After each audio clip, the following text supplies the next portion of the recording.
Hello दोस्त, नमस्ते, प्रणाम। मैं हूं आपकी वंदना और स्वागत करती हूं माँ शारदा म्यूजिक वर्ल्ड पे। माँ शारदा म्यूजिक वर्ल्ड पे ये गीत हमारा जाएगा। बहुत प्यारा चुटकुला नाच गीत है। कैसे लगेगा कमेंट में बताना और भाई का सपोर्ट करना। अब ना चले मन मानी हमार पिया, अब ना चले मन मानी हमार पिया, अब ना चले मन मानी हमार पिया। माई बाप के बड़ी दुलारी, माई बाप के बड़ी दुलारी, तू बनाया नौकरानी हमार पिया, तू बनाया नौकरानी हमार पिया।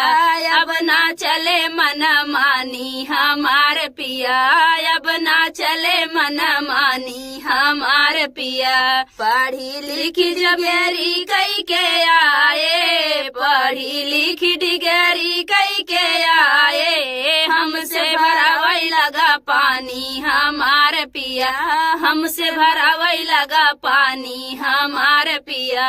अब ना चले मन मानी हमार पिया, अब ना चले मन मानी हमार पिया। सासू ननद हमें बोलिया बोलई, सासू ननद हमें बोलिया जब बोलई, खुद बनई अप्सरानी हमार पिया, खुद बनई अप्सरानी हमार पिया। अब ना चले मन मानी हमार पिया, अब ना चले मन मानी हमार पिया।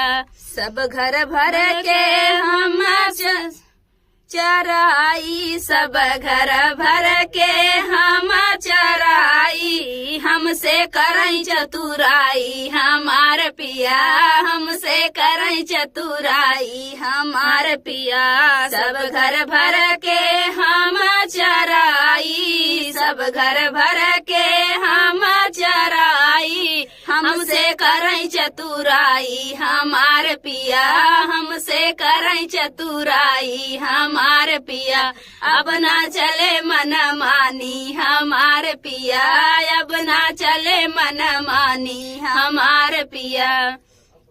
माँ शारदा म्यूजिक वर्ल्ड पे गीत जाएगा। प्लीज आप लोग माँ शारदा म्यूजिक वर्ल्ड पे सपोर्ट करिए, अपना प्यार दुलार दीजिए। आशा करती हूँ गीत आप लोग को पसंद आएगा और पसंद आएगा तो प्लीज भाई का सपोर्ट करिए और आगे बढ़ाइए उनके चैनल को भी।